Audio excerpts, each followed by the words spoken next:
Nigel, walkies.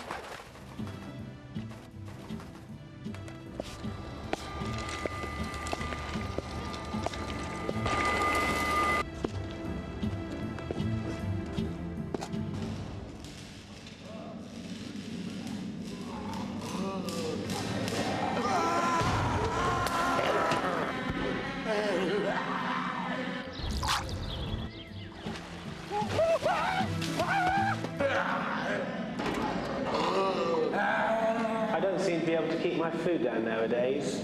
Everything seems to go straight through me. It must be my digestion.